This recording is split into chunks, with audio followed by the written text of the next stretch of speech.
If you are looking for content that is, to make you feel better about yourself in whatever respect, wellness, fitness, spirituality, so anywhere where people are seeking answers or seeking to, feel better about themselves or to understand their place in the grand scheme of life, there are people out there who are going to take advantage. And so it's something you want to be on the lookout for.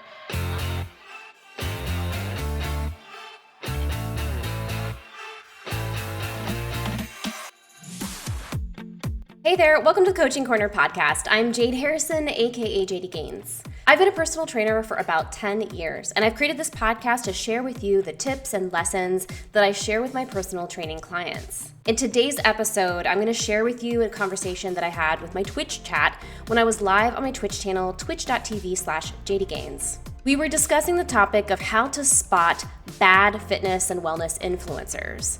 If you've spent any amount of time on the internet and social media, you've probably seen some pretty wacky influencers out there promoting misinformation or trying to sell you on some kind of a scam. So in this conversation, I'm sharing some tips to recognize red flags for when you are watching content from an influencer that may be trying to scam you or give you bad information.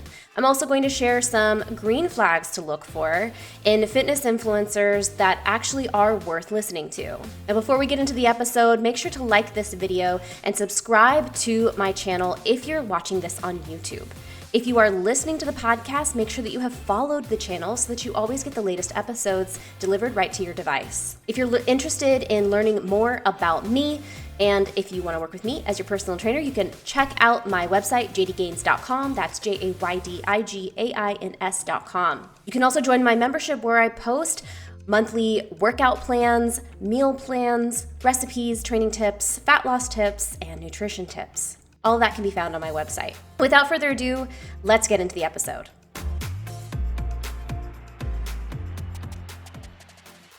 So I want to talk about this topic. And I do want to say, I go back and forth about calling myself an influencer, like a fitness influencer. I do think that in terms of like what an influencer is a person on social media who influences other people.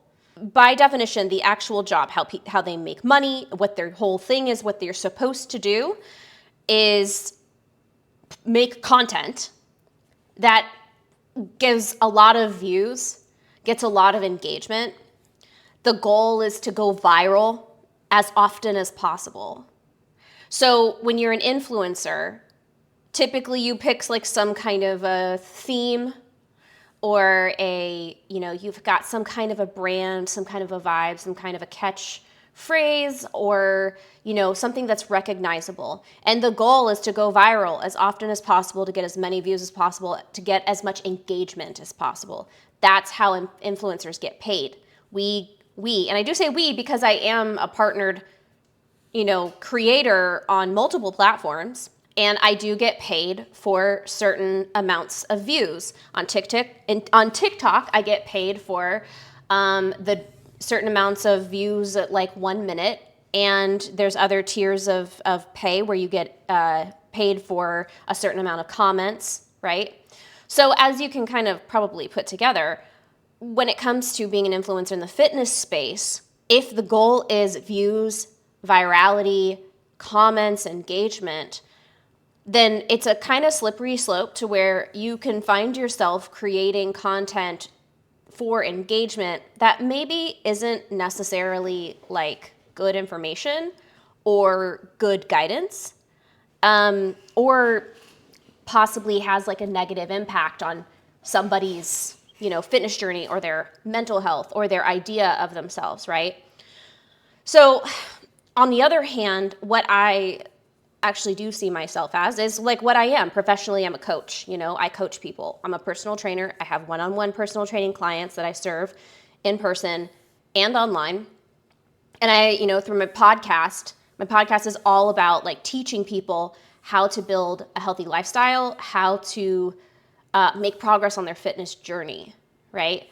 So my priority is to inform, educate, and help people. That's what I see my job as. And so what I put out there is not always going to be the most viral. It's not always going to be the most, the type of content that's going to necessarily get a lot of engagement and a lot of views. Because what a lot of influencers will do is put controversial information out there. They'll put controversial takes, a video of them saying something controversial, because they're banking on people going to the comments and correcting them and having arguments. Because like if you can have arguments in the chat or in the comments, that drives engagement. Whereas for me, what I'm trying to do is put together content that I can share with my clients and followers and subscribers to help them move along in their fitness journey.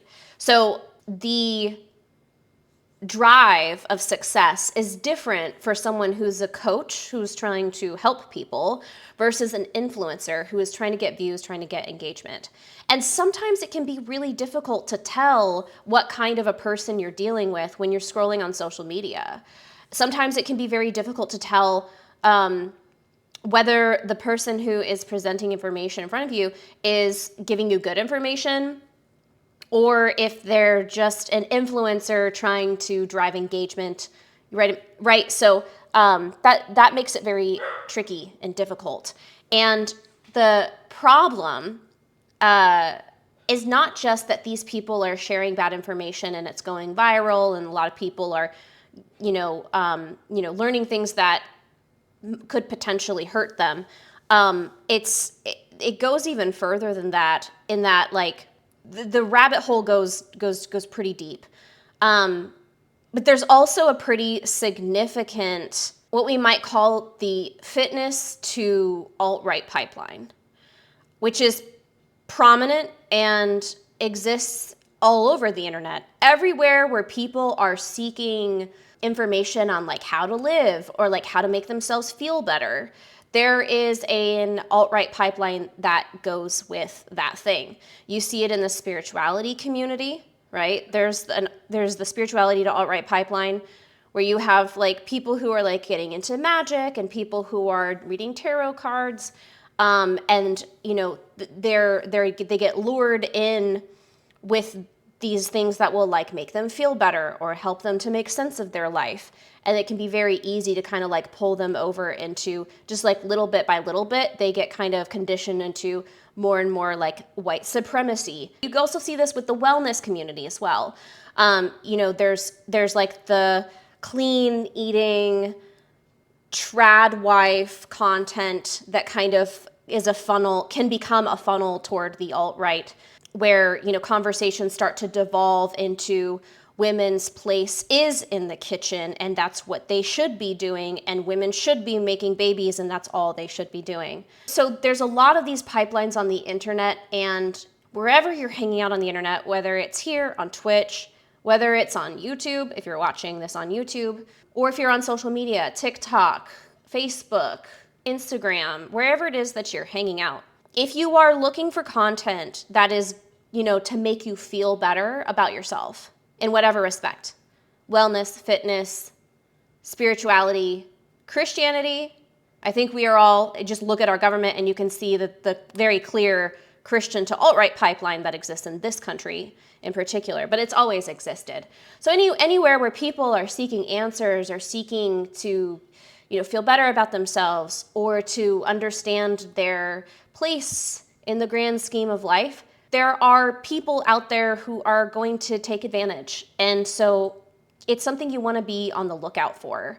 They'll either try to take advantage of you by selling you crap that doesn't work. They might take advantage of you by teaching you information that's just plain wrong, and following it could, at the best, lead to you wasting your time and money.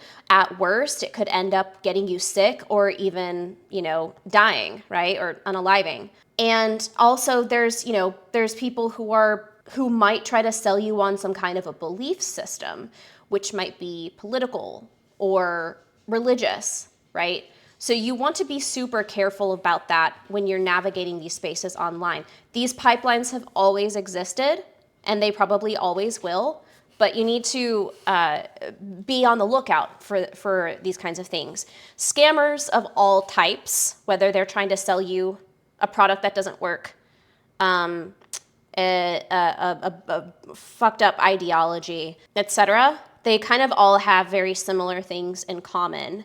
If you dive into cults and how cults behave, there's a lot of similarities in how like scammers operate in the same way that the wellness or fitness or health or crunchy granola, clean eating to alt-right pipeline works. They all kind of do the same kind of stuff, right?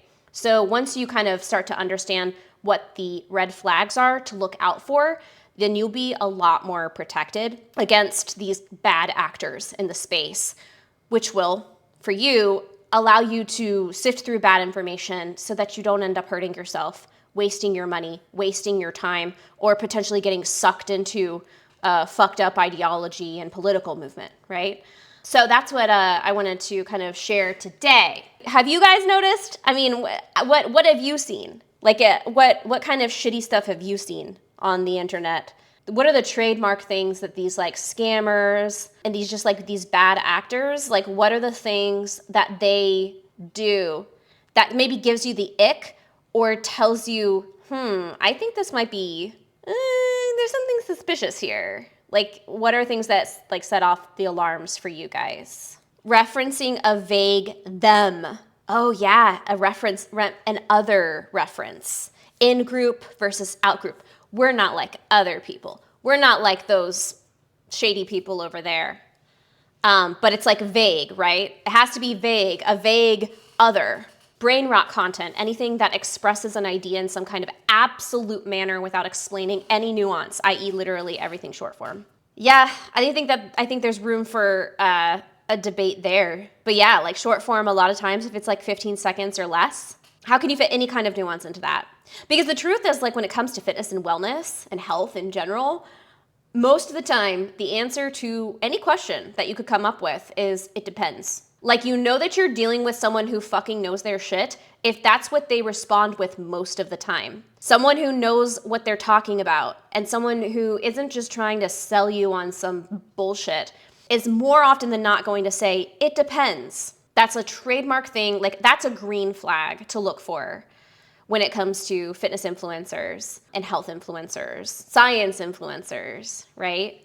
Positions anyone other than themselves as trying to trick you or feed you lies. Right. Yeah. So if they're like, oh yeah, the fitness industry doesn't want you to know this one secret, right? Coaches don't want you to know this secret, but I've got it all figured out. I'm going to tell you what they don't want you to know. Exactly. Yeah, that's a lot of times a really good sign that you're dealing with something that's a little slimy, right? And the thing is, I think that a lot of us intuitively can tell when we're being bullshitted, right? I do think that our guts often can tell when we're dealing with someone who's bullshitting. But the problem is that in order to function in this society, so often we turn our alarms off, right? We go along. You're like, okay, I'll hear this out. You know what I mean? Or maybe you've been conditioned by toxic relationships in your life to just tune your alarms out. And that is when you're particularly susceptible to these kinds of scams and dangerous pipelines. If you have existed in or do currently exist in a toxic relationship where you have been kind of conditioned to not trust your intuition and to not trust yourself and trust your body and what your body is telling you, if you have been gaslit a lot, it is very easy for you to get taken advantage of by fitness influencers and people who don't really have your best interest in mind, right? So ultimately, that's going to be an ongoing issue in your life no matter what, right? And it's not just going to affect your health. It's not going to just affect how you interact with social media. So that's something to work on, with a good therapist. Oh, they could be talking about mainstream health info resources what we think we know about food in a way that's like conspiracy. Right, that kind of like get you to doubt what accredited institutions say, right? When they get you to start to like not trust in science and scientists, right? Like, don't listen to what the NIH says. Don't listen to what the CDC says. Don't listen to what the World Health Organization says. And they get you to like, yeah, basically doubt scientists and experts. Yeah, I'm the only one who will tell you the truth. They give you that kind of a vibe. Exactly. So the common red flags that I came up with when I was researching and preparing this discussion, one is over-the-top claims, which I understand that if you are completely new to fitness and health and this is like your very first time even like thinking about fitness and health, this is going to be a little bit harder for you to spot. But there are a lot of bad influencers out there who will make over-the-top claims. For example, things like lose 10 pounds in a week, lose 50 pounds in a month, right? Or this exercise will give you abs in 30 days. Be very, very careful about any program that says it's going to give you abs in a certain amount of time, or this exercise will give you abs in this amount of time. That's a really good that's a very bright red flag, because the truth is, the uncomfortable truth that many people do not want to accept is that sustainable fitness takes time. Getting to the point where you have a low body fat percentage and you have enough muscle to have muscle definition, it takes time. For many people, the fitness transformation, from going from the place where you're overweight to the place where you have washboard abs, that is a process that for most people takes minimum 2 years, at minimum, and that's quick, okay? So in reality, building muscle, burning fat, getting the dream physique that you want, settle in, buckle up, because this is a long process. Anybody who wants to tell you that they have a short fix for you or a quick fix for you is lying to you, is trying to hook you, is trying to get you to engage with their content so that they can make money, or they are trying to sell you something that likely doesn't work in the most harmless way, doesn't work, but at the worst could actually hurt you, make you sick, or even kill you, right? Right, use this one trick to instantly lose 20 pounds or something like that, right? These are outrageous claims. So anybody who's trying to give you like a really fast, like you're gonna reach this specific goal in a very short amount of time, that is a good sign that you're dealing with a bullshitter. Or you end up in a cult or an MLM, exactly, because they use these same strategies as well. Good point, Pagra. Also, another thing that's a good red flag is, does this person have any kind of credentials or science-based advice? We were talking about earlier, if they try to get you to doubt accredited scientific communities and peer-reviewed, scientifically based concepts, especially things that are pretty well accepted, if they are trying to get you to doubt that and doubt science, you're likely dealing with a scammer or a bullshitter or someone who's trying to get you on some kind of a pipeline. I mean, anyone can go onto the internet and call themselves a fitness expert, myself included, right? So even though I have been, I've been working as a personal trainer for 10 years, and I've been certified through different organizations and different specializations, right? So I got my first personal training certification through NASM and AFA, and then I've gotten multiple certifications since then. I was a certified group fitness instructor for a while. I've gotten a Krav Maga teaching certification.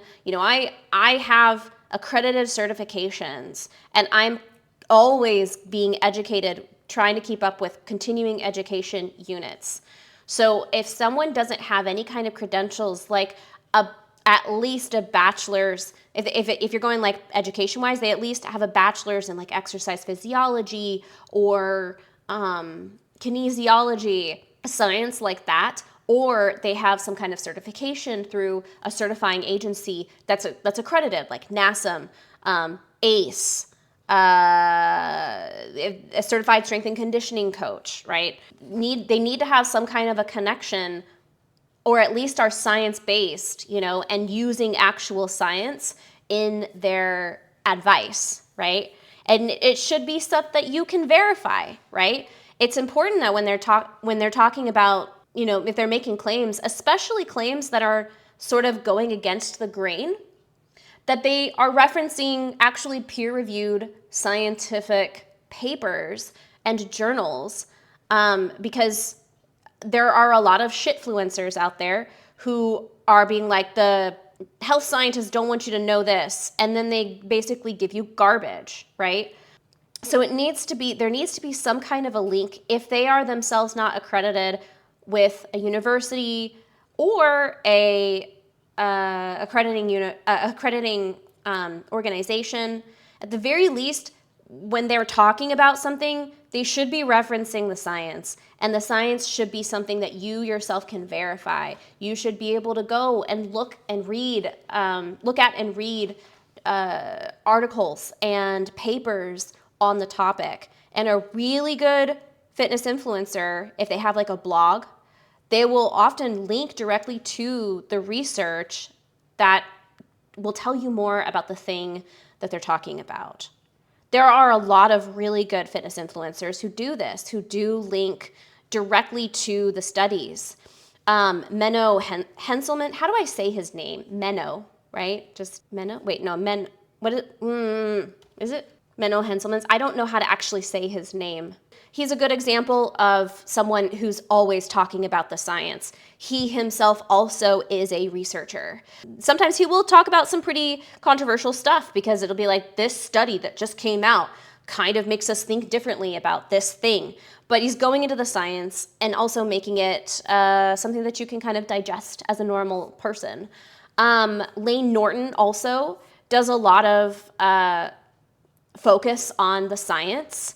And he also has a journal that kind of like summarizes the latest research in exercise physiology and kinesiology into like real people language.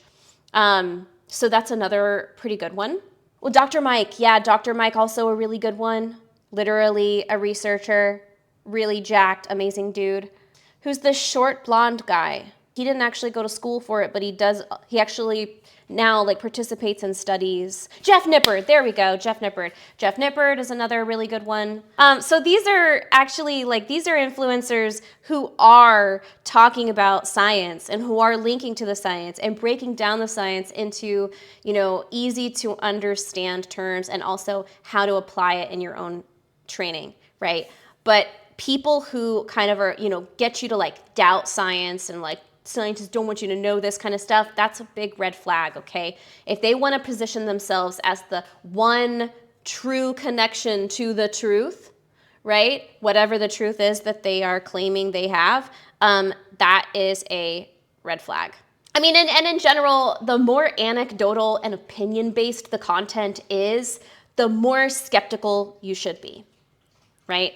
Okay, so other red flags that you should be on the lookout for when you come across a fitness influencer, health influencer, if they are demonizing or, on the other hand, overhyping some food or supplements, okay?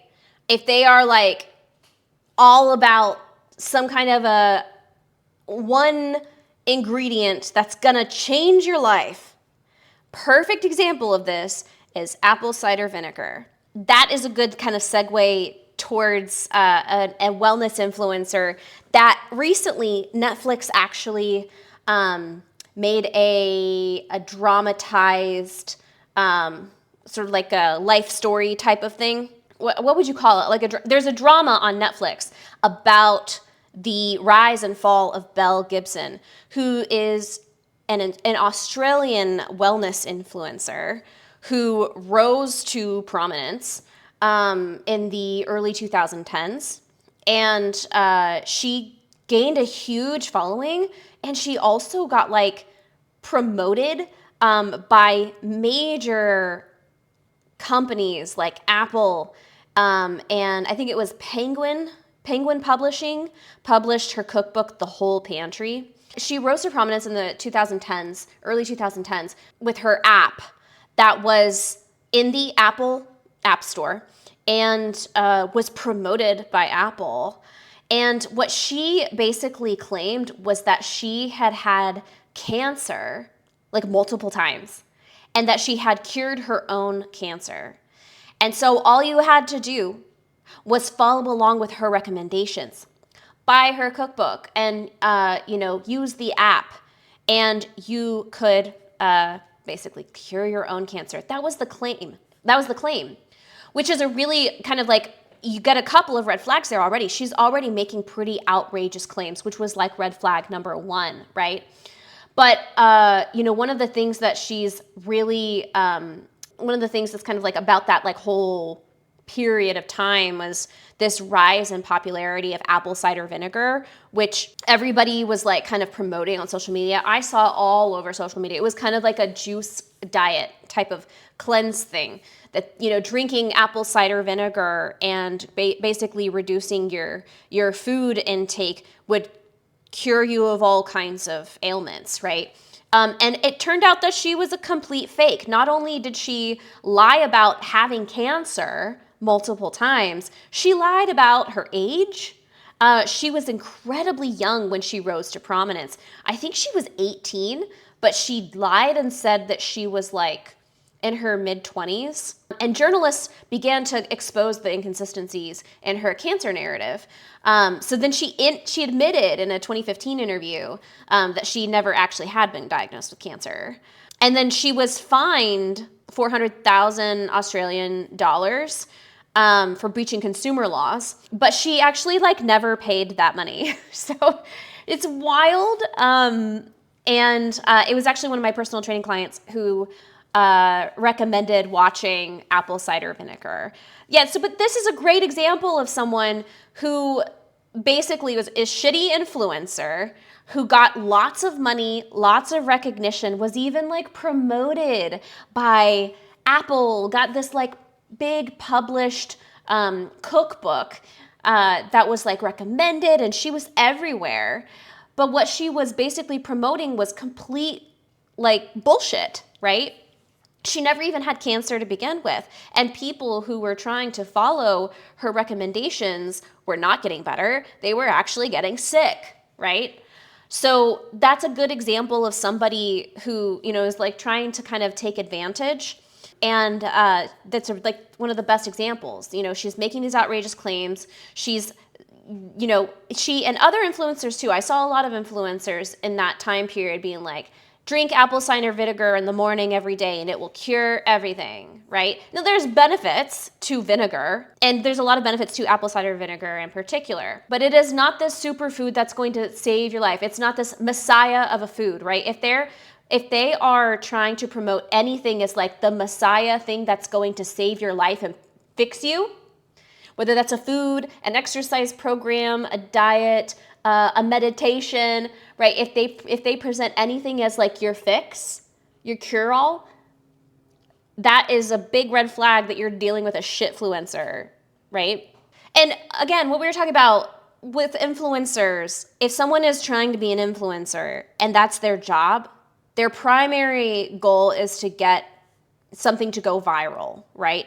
They're trying to get engagement.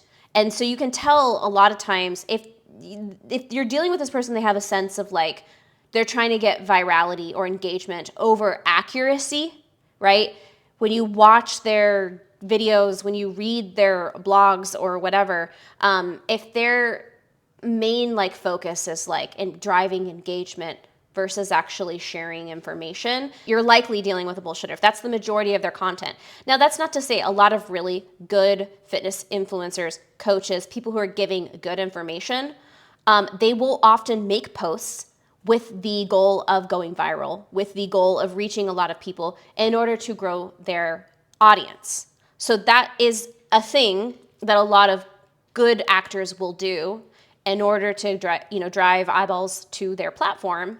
But Most of what they put out there is going to be good information, backed in science, right? And most of it is not going to give you that like icky used car salesman type of vibe, you know? Here's a red flag that you see, I think, a lot on the TikTok and Instagram side of the fitness influencer spectrum, which is that there's a priority of aesthetic over expertise. Just because somebody looks aesthetic does not mean that they know what they're talking about. So someone who posts a lot of videos where they like looked really jacked or they look really toned, and they're posting how-to type of content or they're posting their workouts, just because they look really aesthetic does not mean that their advice is necessarily sound.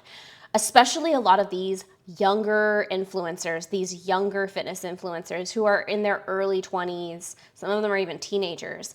A lot of those dudes, they look really aesthetic because one, they're fucking young. Their bodies are still growing and they have a lot more testosterone in their bodies than older men. Two, a lot of these young bros are on gear. A lot of them are on steroids, right? So doing their workout is not necessarily going to make your body look the way that their body looks. Your body is going to look the way that your body looks when you work out, which you don't know until you work out, right? And you've done it for a long time. So just because somebody has an impressive physique doesn't mean that the science behind what they're doing is sound. And it doesn't mean that you should necessarily take their advice or that you should necessarily even copy what they're doing. A lot of fitness influencers have recently been called out and exposed for having like what they recommend that you do, like what their recommended diet is and they say like this is what their workout is, right? But that's not actually what their workout is. They're posting content in order to get viral, in order to get views, but their actual workout is probably a lot more boring. You see a lot of fitness influencers posting themselves doing these like wild routines that nobody is actually really doing every day. You know what I mean? So that's something also that you should be really kind of suspicious of or skeptical of, is especially when they're posting themselves doing like really crazy stuff that looks like crazy hard. Likely a lot of times that's not their actual workout, right? They're just creating content, right? And that's what I mean by like, when they're like, that's something that fitness influencers will often do, focusing on virality and engagement over like accuracy. Like this isn't what they're actually doing, right? And following what their advice is not necessarily going to yield the body that you're after. Also, another thing that's a red flag is conflicts of interest via like monetization. So the way that most influencers actually make most of their money is through sponsorships, right? So fitness influencers will make content in order to get a lot of views. And then companies who want to sell a product to the audience that interacts with that person will approach the influencer and say, hey, promote our product and we will pay you XYZ, or you'll get a cut of every sale that uses your code, right? This is something that you have to do in order to like make money. And this is something that good influencers and bad influencers get involved with as well. There are good podcasts and good YouTube channels that have sponsors that they use. And then there's also like, shitty influencers. But what you want to be on the lookout for is when the product that they're promoting makes some kind of promise that's like a red flag that we talked about before. It's like, this is a superfood. This is going to solve all of your problems. This is going to change your life. Supplements are a really good example of this. There are a lot of fitness influencers who make a lot of their money off of selling supplements, right? And I have an agreement with Legion, right? Legion, who sells supplements. But you have to kind of like keep in mind, like a lot of the supplement industry is not terribly well regulated. And there are a lot of supplements that claim to do things that they haven't really scientifically been verified to do. There's nothing wrong with monetizing your content. That is how we often get paid. But are the companies that they are working with, are they themselves scams, right? Is the product promising all of these things that we talked about before that are like signs of bullshitting? Because there's a lot of bullshit supplements out there, right? So, how do they interact with this product? And also, do they even use it themselves? A lot of fitness influencers get sponsored by products that they don't even use. And that's kind of a red flag to me as well, right? I try to only accept sponsorship from products that I actually use. So when I was sponsored by HelloFresh, I was using HelloFresh. I still use HelloFresh recipes to this day. Really love them. Not sponsored right now. And I'm also sponsored by Legion. I do recommend their supplements because everything that they sell basically is science-backed, and they discuss the science on their website. They actually make the opposite of that claim that you might hear from a shitfluencer, like this product is gonna solve all of your problems. Like the first thing that, like the tagline you see is, you don't need supplements to build muscle, lose fat, and get healthy, but the right ones can help, right? And that's like what a good, responsible influencer would say, and also a good, responsible product. Does the products that this person kind of promotes, do they kind of give you that like sort of like scam feel, right? So those are kind of like signs that you can kind of like watch out for. So like, what kind of products is this person promoting? And are they promoting products that kind of undermine what they say they want to do, which is like help you be healthy and help you be fit, right? If it sounds too good to be true, it probably is. Exactly. Now, unfortunately, a lot of like influencers do not actually provide full transparency on like whether they're sponsored or not. And technically, if you are sponsored by any brand and you're like plugging a brand, you should say, hey, I'm sponsored by them. Hey, I have a deal with them. Like that's what's like legal and ethical. But a lot of influencers don't. A lot of influencers they're not transparent about like, hey, I actually get a kickback when you sign up for this thing, which is like, that's really bad practices, and it's not legal either. In fact, like when I'm doing a sponsored stream here on Twitch, I have to like check, there's a little box that says this is a sponsored stream or this contains promoted content, right? A lot of influencers don't actually say that. That's why kind of you'll notice that when I'm talking about a product that I really like, and someone else too, like Chris, for example, if Chris is streaming or has like, she's talking on her vlogs, if she's like talking about a product that she really likes, we're pretty fast to say like, not sponsored, by the way, I'm not sponsored by them, I just really like this, right? That's what you should do. And so someone who is like credible, someone's credible, someone who is ethical and moral is likely going to give a caveat like that. There's going to be transparency around their monetization. Fake natty culture. That is another thing. I mentioned it before, like especially like these young kids. There is a growing number of influencers who claim that they're natural, meaning that they're not on steroids, that they never have used steroids, while secretly they are using steroids or performance enhancing drugs. So these influencers will set like an unrealistic body standard, and that can lead to some pretty significant disappointment if you are looking to them, you're trying to follow their workout program, you're trying to eat the way that they suggest, and they're like telling you, do this thing so you can look like me, but they're actually, like they're on steroids. That is a huge red flag. So if someone is super, super jacked and super, super lean all the time, that's not a surefire, like this person's not natty, but it is something to think about. It is something to be suspicious of, because most people who are in a pretty healthy fitness journey go through cycles of periods where they may have a higher body fat percentage and they may have a lower body fat percentage, depending on whether they are prioritizing building muscle or burning fat. Because if you are actually natty, in order to build muscle, a lot of times you do need to be like eating a calorie surplus, which leads to a loss of muscle definition.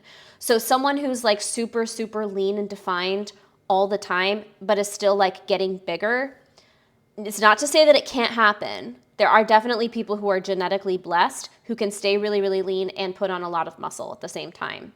But it is something that you should be like, that's a little suspicious, right?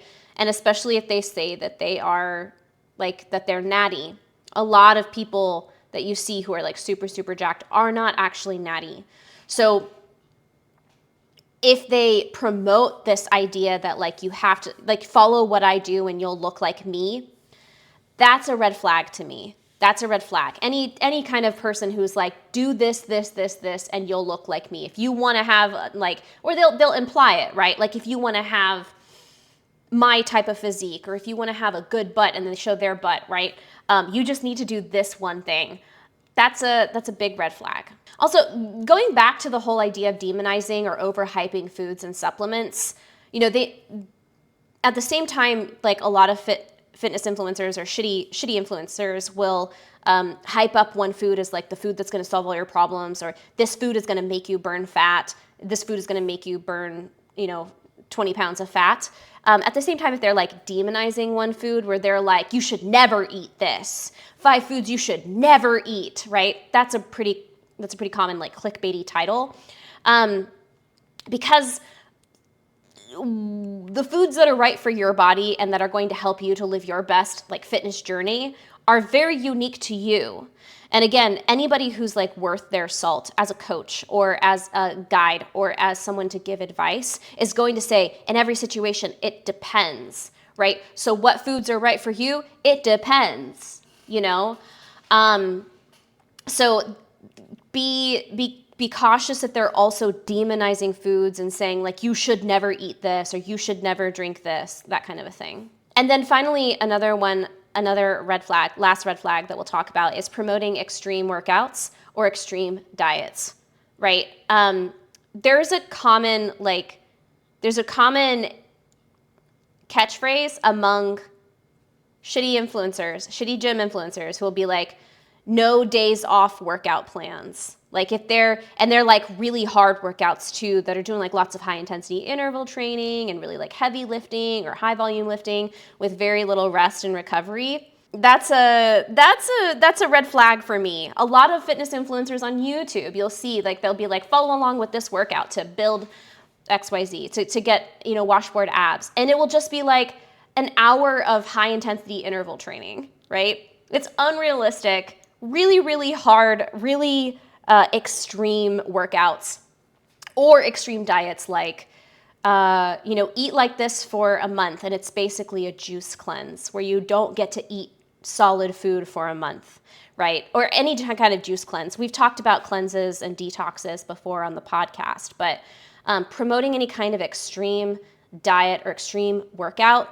that gives you this feeling of like, oh, I'm doing something, it must be working in the short term, like a quick fix type of thing, that is a red flag, right? Because again, real progress, real sustainable fitness progress takes time.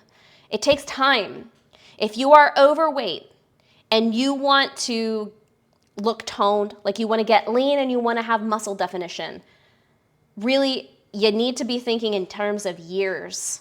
You need to be thinking in terms of a year from now, 2 years from now, because it really does take that long to reach those goals in a sustainable way, in a way that's likely not going to hurt you or get you sick, and that you'll actually be able to like sustain in the long run, okay?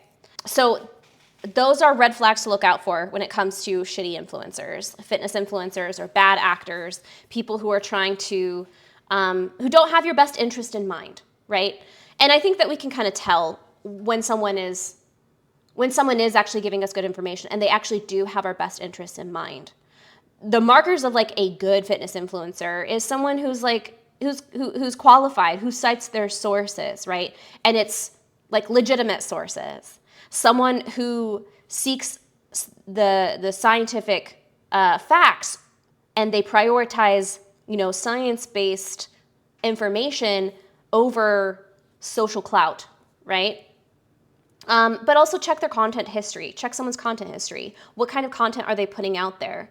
Is the majority of it like clickbaity, stuff for like to go viral? Or is the majority of it actually like, hey, this is actually good information that's like science-based? Are they actually putting something out there that's helpful? If that is the majority of what they put out there helpful? And also pay attention to how they handle criticism. I think that that's a really big, either it could be a green flag or a red flag. If someone calls them out, how do they respond? Is a really good way to tell whether you're dealing with a shitfluencer or someone who actually knows their stuff or is a worthwhile, good actor who's trying to actually do good, right? So we all make mistakes. We all say the wrong thing sometimes. So we all also sometimes need to update our knowledge. As a coach, taking continuing education unit classes all the time to update my knowledge, there are some things that I in the past have taught that I've even talked about on stream that are no longer really backed by the science. Things that I've had to update in how I coach people. Good example of this is the rice versus meat protocol for injury, right? Because for many, many years, when I was coming up as an athlete, when you got injured, if you sprained your ankle or if you pulled a muscle, the protocol was rice, rest, ice, compression, elevation. But nowadays, more and more physical therapists and exercise physiologists, doctors are recommending MEAT, MEAT, which is to actually promote and speed up healing for, a minor injury like that. What you actually need to do is keep it moving, moving. Exercise. Once you're able to exercise, you should stay exercising. Even if you have to exercise around the affected joint, you should still get exercise. Activity. Analgesics. So if you need to reduce the swelling, you can eat foods that are anti-inflammatory, like turmeric, lots of garlic, onion, that kind of thing. And if you have to, if it's unbearable, then you can take an over-the-counter if your doctor says that it's right for you. MEA, that's analgesic, and then T is treatment. So, a lot of minor injuries and sprains that happen during training or just in everyday life, they get better on their own, but sometimes you need extra treatment. Go to physical therapy. A lot of chiropractors are also now doing physical therapy, which is a cool development.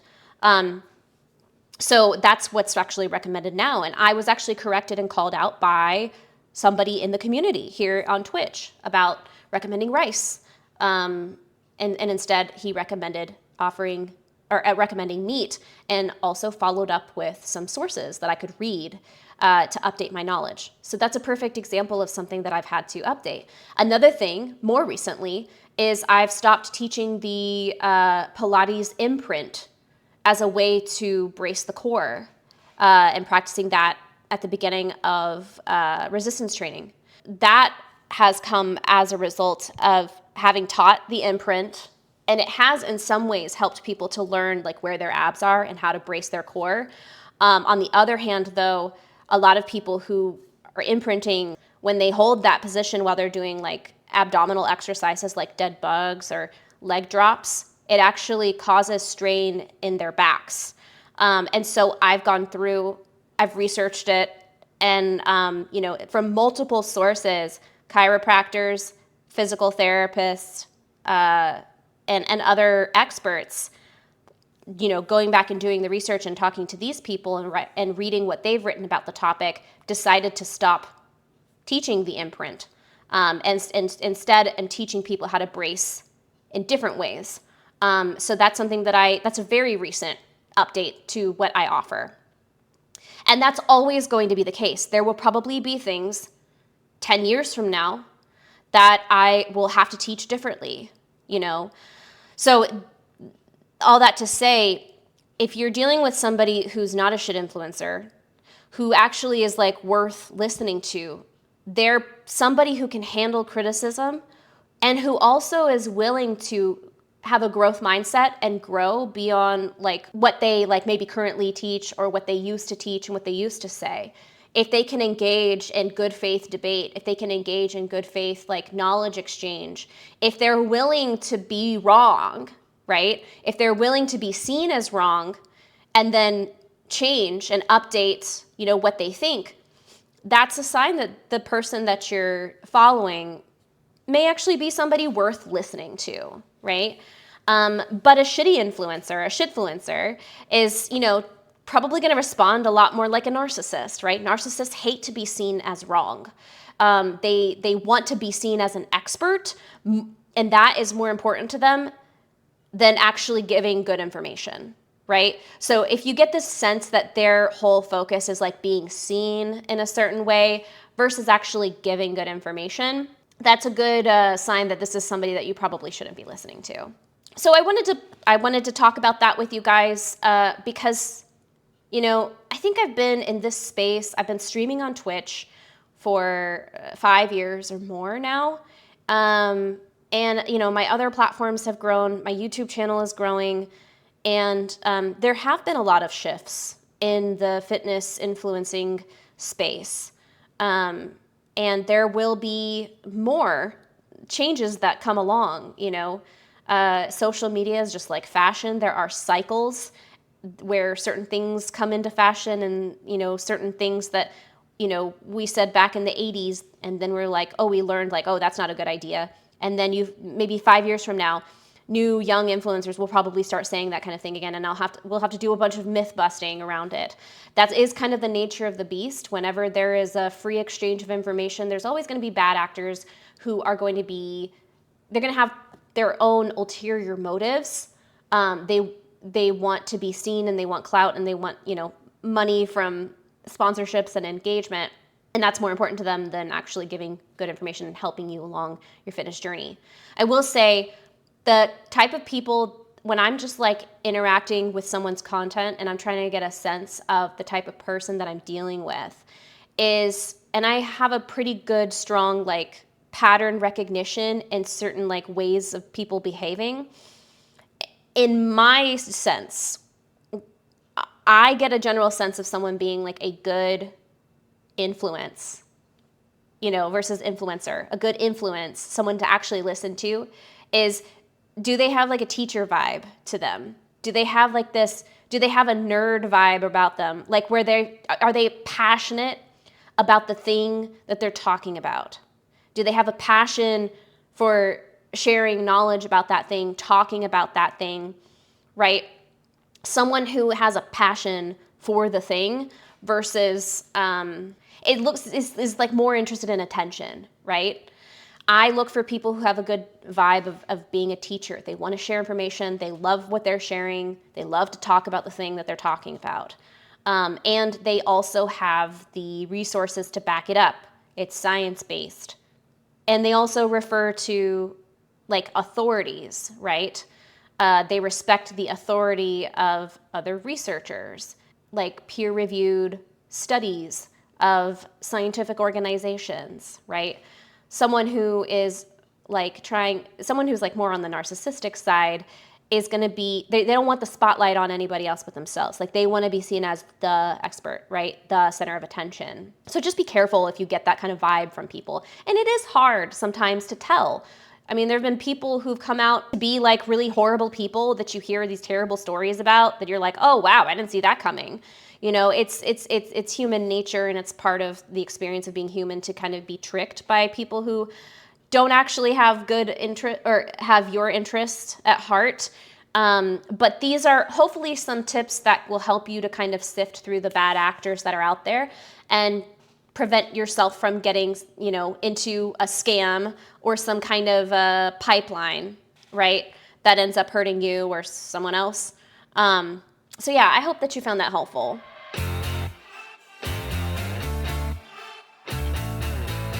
Thank you so much for watching this episode of the Coaching Corner podcast. Again, I'm Jade Harrison, aka JD Gaines. I hope that you found this conversation to be helpful in sifting through good and bad fitness influencers in the online world. I'm curious to know if you have your own criteria for knowing whether you're dealing with a scam artist or someone who's just giving bad information.